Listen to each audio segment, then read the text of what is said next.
We are roughly 4 weeks into a pandemic so debilitating it's making Democrats and bureaucrats who are Democrats drop their masks and show who they really are, wasteful idiots. It's called Elon derangement syndrome, and it'll take longer than 2 weeks to flatten that curve. It is Liberal Tuesday, and the show starts in just a moment. But first, a word from our wonderful sponsors. As we welcome a new year, it's time to focus on what matters most, creating healthier habits, enjoying more moments with family, and spending less money on going out to eat. GoodRanchers.com is here to help you turn all of your resolutions into solutions. When you buy your meat from Good Ranchers, you're directly supporting local farms and ranches in the U.S. and skipping the chaos and imported meat in the grocery store. Good Ranchers delivers high-quality, 100% American meat straight to your door so you can start 2025 with better choices, better meals, and better moments at home. Remember to visit goodranchers.com and use my code Tommy to claim $25 off, free express shipping, and your choice of free ground beef, chicken, or salmon in every order for an entire year. If spending more time with family, spending less money on going out to eat, and enjoying quality, nutritious American food is on your resolution list this year, then be sure to visit goodranchers.com and use my code Tommy today for meat that delivers just that. Goodranchers.com, American meat delivered. Also, don't forget to like, subscribe, and comment on the Tomi Lahren is Fearless YouTube page at Tomi Lahren is Fearless. The show starts now.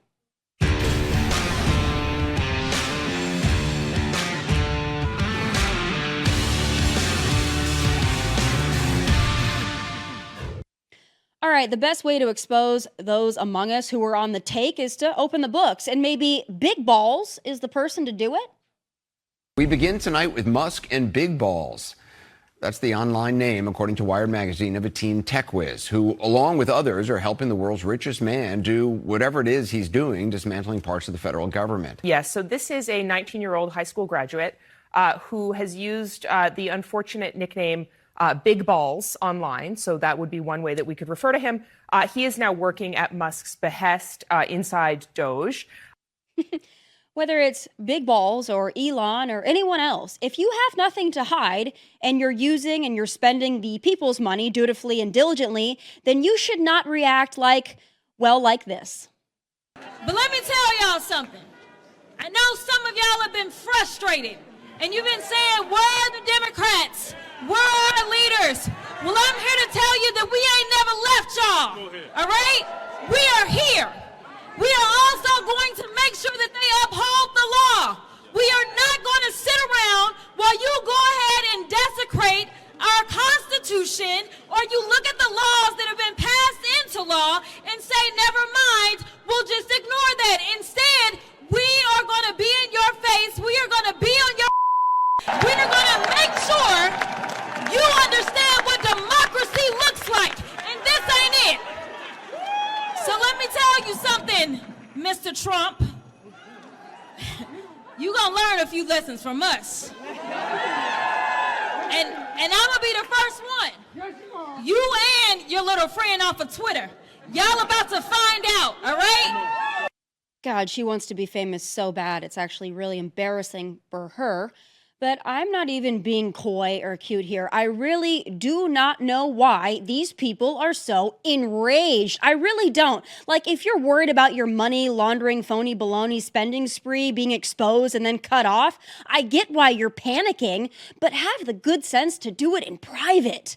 These public displays of insanity are telling, and doth protest too much, methinks. Let me also add this about the very generous federal employee buyout offer. Democrats were happy with folks getting axed for refusing the experimental COVID jab, but are now not okay with useless government employees who don't even want to come to work being axed because they're needless, lazy, wasteful, or all of the above. Well, spare me, please. Golly, I need to call in a Democrat whisperer to fully understand and absorb why the left is so angry. So, in the spirit of Liberal Tuesday, let me bring in former Representative Hakeem Jeffries, comm director Michael Hardaway. Michael, I'm really not being cute. I have to have you explain to me why Democrats are so mad, like mad at a level I have not seen in years. You have to break it down for me and best explain to my audience, which is mostly conservative, what the uproar is about. This is the worst episode of Revenge of the Nerds I've ever seen. I mean, none of these guys are serious. And here's the thing, Tommy. We all can have a true bipartisan conversation about government waste and the need to trim it. I think that's a real fair conversation. I think it's moronic to let a 19-year-old tech nerd come in and make these global decisions about our budget and our agencies when he has no understanding of how anything works. It's like letting a janitor perform open heart surgery. Is that what we want to do? Of course, that's not what we want to do. And so, yes, we should look at government waste. But USAID, for instance, is less than 1% of the entire federal budget. That's not a serious conversation. So if you want to have a serious conversation about government waste, let's look at the Defense Department, which is the lion's share of that spending. We can have a real conversation there, well, Michael, but Republicans don't want to do that. Because I heard our Secretary of Defense just this morning saying, Elon, big balls, you're welcome. You're welcome. Come on, stop it. You're welcome to come in and take a look. Janitor open heart surgery. Michael, Elon Musk doesn't know anything about how government works. He knows nothing about foreign affairs. Maybe government needs to work more like a business, and he certainly understands how business works. I don't understand. This is what I want you to do. I want you to quit your job and go run Google right now. Well, obviously, I'm not Elon Musk, Michael. I couldn't do this. Stop it. I am not Elon Musk. But I want to go back to this premise, though, because I really don't understand it. I don't understand why you're saying Elon Musk, who is a billionaire, who is a genius, who sends people into space and has to rescue people, by the way. Stop it, Tommy. Stop. Michael, I let you talk. This is the spirit of Liberal Tuesday. Okay, You've got to fair. let me talk. I will let you talk, I promise. Okay. Okay, all right. I understand that your point is, hey, listen, he's unelected, he's going in, he's taking a look at things. But here's my thing, get it past the Elon Musk of it all. Opening the books and saying this, and this is being spent and showing the American people all the things that are being spent on, and then telling the American people, all right, take a look now that you've seen it. Tell me if you're okay with it, because some of these expenditures are absolutely ridiculous. And I get your point. I get the talking point. Oh, it's less than 1%. But when you've got it's not a talking point. It's a fact, Tommy. Okay, but it's just a fact. But, you know, there's many Americans. I'm not saying this as a conservative or even somebody doing the bidding of a Trump supporter. I'm saying this as just a tax-paying American. I understand your point. Like, it's a little bit of the pie. But when Americans look at this, they're like, you know what? I don't want any bit of the pie going to a DEI play in Ireland. Like, I understand what you're saying. Oh, it's only $72,000. But it's hard to justify that to the average American, not just the Trump supporters, Elon Musk, big balls. I don't care about that. The average American is like, I don't know why we're spending this money. And if you can explain to me why these expenditures are needed, then okay. But it's really hard to justify a lot of these things. Let me help the average American. So if you look at the federal budget, for instance, there's a ton of waste. And I actually think most of that is in the Defense Department, for instance, in creating these massive planes that we don't need, that feed the defense contractors, that feed our politicians in D.C. on both sides, but in particular on the Republican side. There's a massive amount of waste. It's like the same thing as if you said, I can cut $100 from the Defense Department or a penny from USAID. Which one makes more sense? I'm for common sense cuts across the board where there is waste, but there's so much disinformation and lies out there about what actually is in the federal budget and what it does. We're not even having a serious conversation.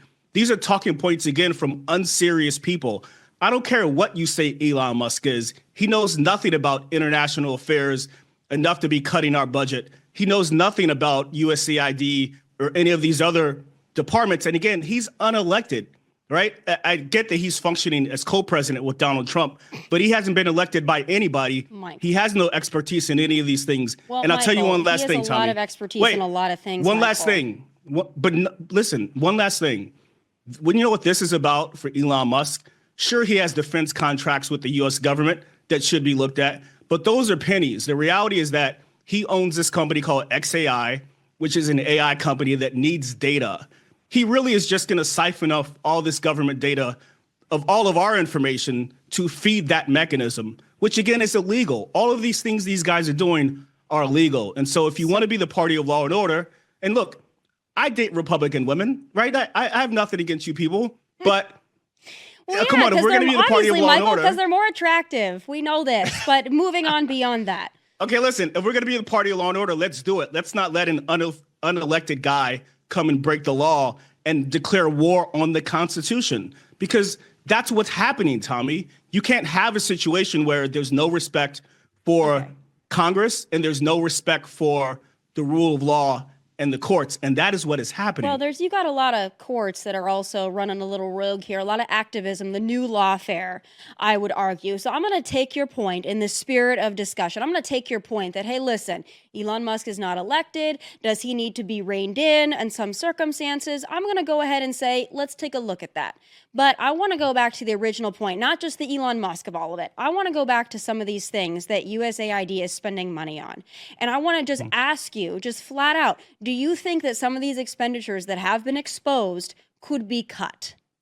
Where are you reading from, Tommy? Well, don't give me like the redstate.com list. No, give me like I'm gonna give you a list here. I'm gonna pull out my phone. Let's have some fun. Okay. So this was actually tweeted by one of my favorite people, Congressman Byron Donalds, this morning. So here's just a couple of things. All right. So we're going to talk about this one too. The $59 million on the hotels in New York City for illegals that FEMA allocated. Those people are getting axed. But let's look at this. $45 million for DEI scholarships in Burma. $45 million to support Venezuelan migrants.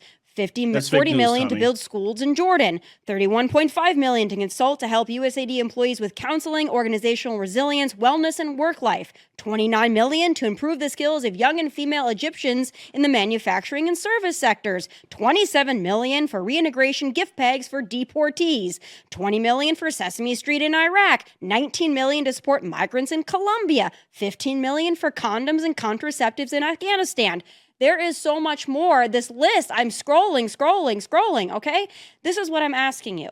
Those things that I read, do you think that those are actually supporting American interest abroad? Yeah, I'll answer that. So 2 reasons. The first is fake news. I'd say to you that if I were the person that, I'm going to answer your question.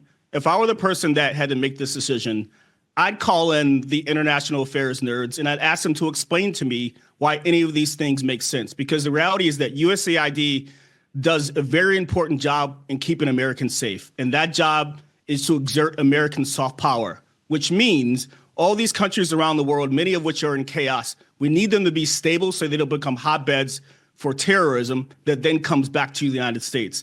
And so what USAID does in many ways is try to stabilize those places by providing funds for certain things. The reality is that killing USAID only helps our enemies. That's why the Russians celebrated yesterday by this decision. That's why the Chinese are happy that this is happening, because when we get rid of USAID, it's not like any of those countries change. The only thing that happens is the Chinese then move in and build goodwill with those people and become their friends, and the U.S. loses. Okay. And so let's have a real conversation, Tommy, about the future of this country and the safety of this country, and USAID is important for that reason. And wait, one last thing. And I'm with cutting the waste. So the same guys that are whining about USAID also thought it was reasonable to spend several $1 million on a Super Bowl ad for the Secret Service. Can you explain that to me? Because I've not met anyone. You don't think recruiting for the Secret Service a Super Bowl ad is the most effective way to find talented law enforcement officers? All you got to do is go to the guys that served in the military, and you know how to contact them. You don't have to waste millions of my taxpayer dollars, because by the way, they're trying to recruit just like the military does recruiting efforts. I mean, recruiting people to I'm not serve letting it this ride. nation. I can't do it. I pay a fortune in taxes every year, Tommy. I pay a fortune. So you'd rather pay $20 million for these guys Sesame spending Street in millions Iraq, of dollars on Michael? ads. Michael. A Super Bowl ad, Tommy. A Super Bowl ad. Listen, you have a list of the veterans that have just left the military. Just call them. All you got to do is call them. I don't need an ad for the Super Bowl advertising the fat guys on their couch talking about you should come join the Secret Service. People that watch we both Super know that's Bowl going to are just happen. fat guys on the couch, Michael. That's Did I say all? That's disappointing. I didn't say all. So I'm just talking about my friends. Okay. I'm just talking about my friends. Your friends are fat that sit on the couch? Michael, that's not a very nice thing to say. That's not very nice. You dropped 2 bombshells today. I'm not a nice guy. I'm not a nice guy. Well, you know what? You prefer Republican women, so there's something working up there, Michael. We agree on something. So I want to wrap up this part of the conversation. I have much more to talk about. I want to say this. I want to give a little. Sometimes you got to give a little. Okay. I understand that the average American might not understand that some of the works that USAID does to win over hearts and minds in certain countries. I know that China has, for example, in Africa, a huge hearts and minds campaign because they want that area, they want to exploit that area, and so they're doing things to win hearts and minds. I understand that the U.S. to some extent has to play that game. Here's where my frustration is, and this is where a lot of my Republican friends share that frustration. We feel as though, especially over the last 4 years, that a lot of the pet projects of those that believe that LGBTQ, DEI, all this stuff was the most worthwhile endeavor, that they're spending money on things that are important to them, like DEI and LGBTQ in areas around the world, that we don't see the return on the investment. We don't see why providing the comic books or the DEI plays in Ireland, for example, we don't see how that serves an American interest or how it keeps people from hostile nations from hating the U.S. We don't see it, and it's hard for us to rationalize it. And I get that you see things differently than me, but surely you can see that some of these expenditures are quite ridiculous and infuriating to people like me, and maybe even to people like you, if you're being honest. Yeah, again, I think there's room for cuts everywhere, to be perfectly honest with you. I think there's waste everywhere. Look, when I think about, okay, let's have a conversation about DEI. I think in general, a meritocracy is where we should be for everyone. There should be a level playing field that guarantees equal opportunity, but not equal results. That is a fact. The issue is that we've never lived in a meritocracy in this country. I mean, we just saw the guy, I live in New York, the guy who killed the homeless guy on the subway has no investment experience and just got a job at the most important venture capital firm in the world in Andreessen Horowitz. This is a microcosm of why people have the DEI conversation, which is it's not that people think that marginalized groups should have an advantage. It's about the fact that we don't live in a world of a level playing field. And I, in general, am not for any particular programs that create an unlevel playing field. I just want it to be equal in terms of people's opportunity to excel. And so as we look at the spending for all these programs, and whether we should cut DEI, I mean, it's ironically coming from a president who was a DEI. He was a trust fund baby whose dad bought his way into college. I mean, that personifies this entire issue, Tommy. And so DEI in general, I have no specific thoughts about that. I have specific thoughts about meritocracy and the idea that we all should play on an even playing field. But many of the people in this administration have never played on one.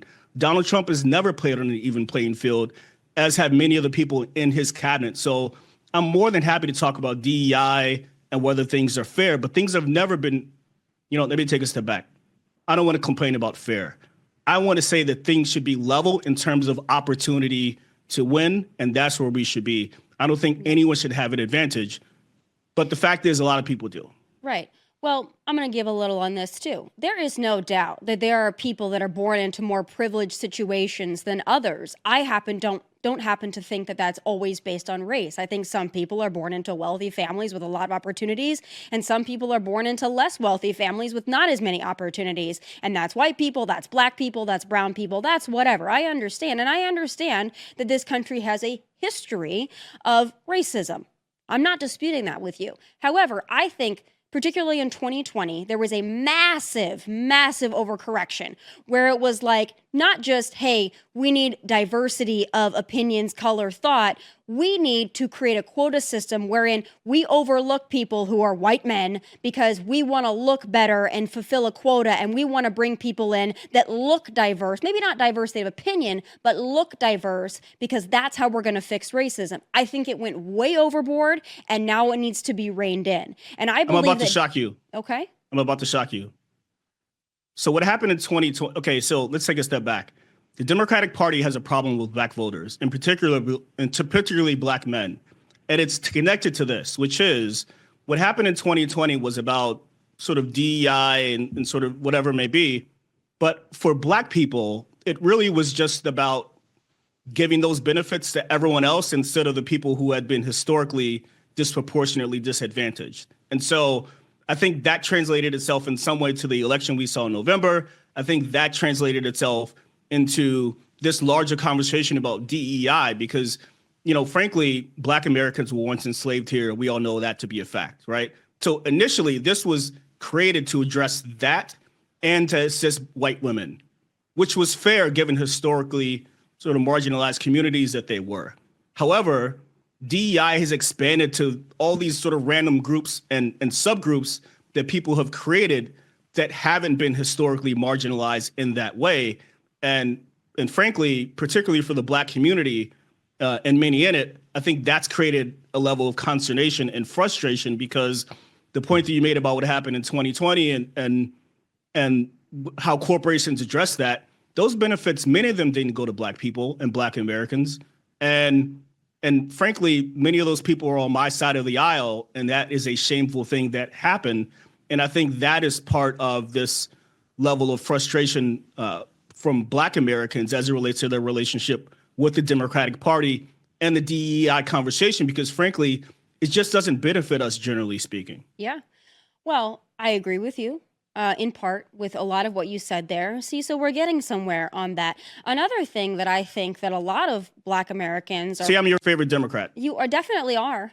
Another thing that I think Black Americans are really frustrated with, particularly in Chicago and other places, is how much money is being allocated towards the migrant situation.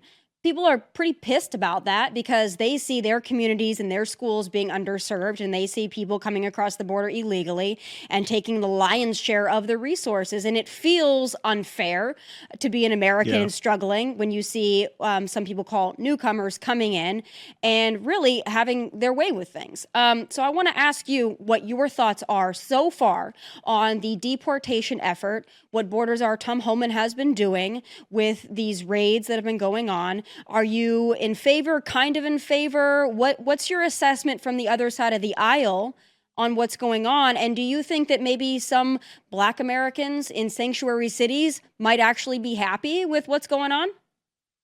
So I'm from Chicago originally. I have a friend, I think we have a mutual friend in Gianno Caldwell, your colleague at Fox, who's also from Chicago. And we've talked about this. I mean, the reality is that many Black Americans in Chicago are pissed off at the reality that, you know, you've got these people from Venezuela and others who've gotten millions of dollars in benefits, when marginalized Black communities in Chicago are often told, we don't have the money to help you. That is a factual statement. I will say, I don't think it's the mayor of Chicago's fault for this reason. This was a national problem of people coming across the border illegally, and then those people were trafficked by the governor of Texas to these northern states against their will. And then those states said, well, these people are here, we have to figure out something to do. To be frank with you, the federal government, and particularly the White House at the time, should have addressed this at a federal level and given cover and assistance to those cities, and that didn't happen. Well, yeah, so because they opened up the border. So, I mean... No, they didn't open up the border, because here's the thing. Illegal immigration in 2024, Joe Biden's last year, was down significantly because of policies that he put in place. Well, and so at the 11th hour, hour. And one more thing, Tommy, one more thing. That was down, and we had a bipartisan effort in the House and the Senate that Donald Trump killed, so that would have shut down the border. We can go, if we want to go back to the Biden stuff. We are going to go back because we have to. Well, listen, I don't want to go back too far because I want to deal in reality because I have a limited amount of time. I want to say this. It is an indisputable fact that 10 million plus people came in under Joe Biden. So to say that it wasn't an open border mentality is to say that those 10 million. What does open border mean? Well, open border means coming into our country illegally, being allowed to stay and flocking to cities and sucking up their resources and burdening their people and their communities, which is exactly what's happening. Yeah, but come on. You know that also happened under Donald Trump, and that's happened in America for 30 plus years. We did not have 10, no one came illegally. People. Not one person came illegally. Not one person came illegally under Donald Trump, Tommy. Is that what you're telling me? No, he would like it to be zero. It's an effort. It's not. I don't believe it. You know why? Because if Mexico built that wall like he promised us, we wouldn't have to deal with this. If he would have supported the bipartisan effort, we wouldn't have to deal with this. So this is Donald Trump's fault. That was normalizing 5,000 people. No, that was. We're not going to go back to the bipartisan border deal. No, that's dead, buddy. It's over. It's over. No, those are critical things for this conversation. And we're deporting. You can't bring up immigration under Biden and say that's relevant, but the fact that Donald Trump killed his bipartisan effort is not relevant. And he didn't want a bandage on the problem to go ahead and appease. That's not a bandage. Oh, okay, then where's his effort? It wasn't going to solve the problem. The problem where's his legislative effort right now? Well, listen, I would love Congress to act, and they need to. They certainly need to. But until they do, Donald Trump, through his power is going to deport the people that are here illegally because they broke the law. And Tomi. I'm asking you, I want to ask you, Michael, because Yes. we could go round and round in a trillion different ways here. Are you against the deportation effort that's currently going on under border czar Tom Homan? Are you for or against that effort? I think that's a red herring question, but I'll tell you that I think anyone who has come here illegally and committed a crime should go.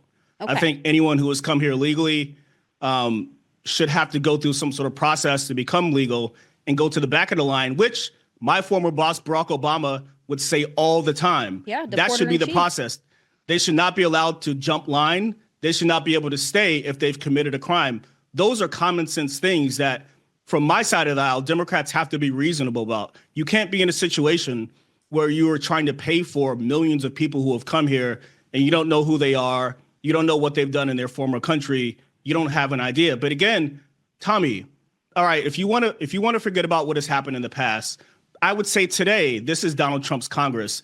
And I would say to you that Democratic leader Jeffries, my former boss, and Mr. Schumer would work with them on a comprehensive immigration reform bill that would shut down the border and create a process if that were possible. But instead, you and I are getting a tax cut shortly because that's their priority. Well, tax But I'll cuts take the tax for cut. 80% of Americans is Stop it. a priority of a Stop lot it. of people. A lot of people love No the tax way. cuts. It's pretty popular. It's a pretty popular thing. I don't know why It's for Democrats rich people would, like you, Tomi. It's for rich people like you. Okay. Trust me. That's not the case, one. And two, Americans like tax cuts. Why Democrats would run on raising taxes is Well, you have a bizarre. $35 trillion national debt. So, like, we only bring Yeah. this up when Democrats are in office. Do we want to Well, address it? Because tax cuts will add on to that debt. We definitely need to. And you know what's going to fix that? What's going to help? Tariffs, baby, tariffs. Just wait and watch. No, that's Michael. fake news, Tomi. No, it's That's not. fake Oh, news. just wait and watch. Wait and watch. We will Tariffs have are a this tax discussion. on us. Well, They're a tax on initially, us. you're going to see a little bit of pain, and then Stop, what you're going to Tomi. see is the rest of the world stop walking over the United States of America. And Canada, if they so choose, be the 51st state. We'll welcome That's them fake in. news, Tomi. It's not Okay, fake fine. news. If the offer is on the table. I mean, we've heard Donald Trump. I do want to move to one last thing, though, and I'm hoping we can Yeah. find another area of agreement. You and I could talk all day. We really could. But the area of agreement I'm hoping we're going to find is the executive order that Donald Trump put in place last week, ending biological men in women's sports. Now, I'm hoping that like 70% of Americans, you agree with this, but I'm wondering your thoughts. I don't have any kids. I'll be honest with you. Like, I haven't followed this issue. I think it should be common sense that, okay, so there are two things here. It should be common sense that you say if baseball is for boys, only boys can play baseball. If soccer is for girls, only girls can play soccer. And so I don't have any issue with that bill that was signed. I will say, and you know this, that, I mean, for years, like, girls have played on boys' teams. It's just not been the other way around. And so if we can have a conversation about that, but I think let's have an honest one, because it has been for years were where the girls could play Yeah, but were the girls on boys' teams. Right, were the girls playing on the boys' teams, were they also using their locker rooms and unchanging in front of them? No, I'm not disagreeing with the notion, Yeah. Tomi. I'm not saying that, like, I'm 'Cause just that's where the saying, like, issue I think, is. yeah, listen, boys should be on boys' teams and girls should be on girls' teams, period. This is a very simple answer that, again, Democrats could have easily got some sort of political victory if Trump wanted to work with them on that, which probably is not the case. But we have to be reasonable on our side. And it's not reasonable to say that boys should be in a girls' locker room if that is actually happening. Well, it definitely is happening. I mean, there are several female athletes that can attest to seeing body parts they didn't want to see changing alongside them. So definitely happened. Now, I said that was the last thing, but there is one more tiny little thing that I think you'll also agree on. You just string me along, Tomi. Yes, Go ahead. I know. This One is the more. last one, though. This is a bipartisan one, okay? We're going to get rid of the frickin' paper straws. Play it. This is an executive order relating to the use of paper straws. As you've consistently identified, nobody really likes paper straws. No, these things don't work. I've had them many times, and on occasion they break, they explode. If we're going back to plastic straws, I think it's okay. All right. I think that this is wildly popular. What's your take? Why does Donald Trump hate the whales? I mean, we're just going to have a larger sea of plastic in the ocean. I will say paper straws are awful. They're horrific. And actually, like, I would imagine that the science nerds could come up with something better than those paper straws. But I'm also against plastic because I think it destroys our environment and it destroys our beloved animals. I'm pro-animal. I don't know about you, but I don't want like the whales to die. So I'm against plastic, but I do think that paper straws are awful. Paper straws are awful. I agree with you. I love wildlife. I don't want to see a turtle with a straw in its nose. I think that there's a better way to go about this than straws that simply do not work the function of the straw. So we're going to end this wonderful Liberal Tuesday on a positive note. Michael, I always appreciate our conversations. Thank you so much for always being willing to join me. You are brave and you are bold and you love Republican women. And we're going to leave it at that. You're a great American, Tomi. Thanks so much. I'll see you soon. All right, care. folks. FEMA is accused of shelling out $59 million last week to house illegals in luxury New York City hotels. Must be nice. I mean, forgive me for not being surprised, but it is time for Final Thoughts, sponsored by Good Ranchers.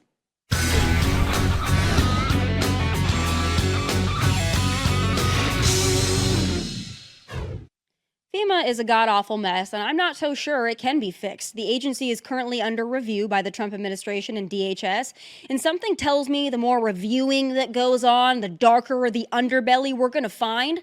From avoiding Trump-supporting homes to just overall incompetence, the American people deserve better than this. It may very well be beyond the point of repair, and that's mostly and seemingly due to some of the people that work for it. Rogue activist types that have infiltrated every government agency and planted roots in the floor. Well, DOGE is weed eating and finding a lot of rot like this. So, according to Elon, his DOGE team uncovered $59 million allocated by FEMA to fund luxury New York City hotels to house illegals last week. And if true, which it appears to be, this should make your blood boil, because we've got Americans in South Carolina and Southern California that have lost everything, and yet illegals never seem to get the short end of the stick. They're not paying for any end of the stick, by the way, but it's just so wild to me that the government can fund, with our blood, sweat, and tears, just about everything. They never seem to run out of money for illegals or foreign nations, but for us, money's always dry. As you well know, this goes way beyond FEMA, by the way. For all of the hooting and hollering and flat out lying the Democrats are doing right now over aid and benefits, they don't seem too concerned that vulnerable Americans are, you're going to be shocked by this, getting the short end of the stick again. Marco Rubio and many others have been shining a light on this. Here's Marco Rubio, February 2024. Take a listen to this. One of the things I see a lot in South Florida are people that have been in this country that maybe came from Cuba 45 years ago. They've worked here their entire lives. They retire. They get $800, $900, $1,000 a month from Social Security. And then they run into somebody who just got here from Cuba 3 months ago, is 29 years old, doesn't work, and is given $1,500 a month in benefits by our government because they're refugees. That refugee, a year later, is traveling back to Cuba 15 times. So you're a refugee fleeing oppression from a place that you now go back and visit 15 times the following year. And in the meantime, we're giving you Medicaid, food stamps, health care for your children, cash payments from the refugee fund. So imagine if you've been working here for 40 years and your Social Security check is smaller than the benefits going to a 28-year-old able-bodied person who just got here. That's real. That happens. That's happening every day. That makes no sense. Who can justify that? Illegal immigrants, the extra criminal variety and the basic criminal variety, need to be deported. And I don't want to hear Democrats cry that no one will pick the crops or clean the toilets if we don't have the illegals do it. They are right. Americans will not do crap jobs for crap money, but they will do hard jobs for an honest wage. Just look at the Americans who risk their lives on oil rigs or on rough and dangerous seas in freezing temperatures fishing for crab and other fish. Americans are hard workers and ambitious people. They just won't sign up to be exploited. And it's actually kind of sick Democrats are happy to do that to illegals. But I will say it again, whether they're working or sitting in a New York City hotel room, living the good life, illegal or unlawful entry into this country cannot be tolerated. And all the Democrat talking points in the world cannot spin this into anything other than what it is: treason. The treason era is over. And those are my final thoughts. Please be sure to tune in tomorrow live at 1 p.m. Eastern. Catch full episodes of this show on Fox Nation whenever you like. Also, please do like and subscribe to the YouTube channel at Tomi Lahren is Fearless. From Nashville, God bless and take care. Hey, thanks for watching. If you want more of my hottest takes, must-see conversations, and of course, my final thoughts, click here and make sure you subscribe here so you never miss a beat. I'll be here every weekday, and I hope you'll join me.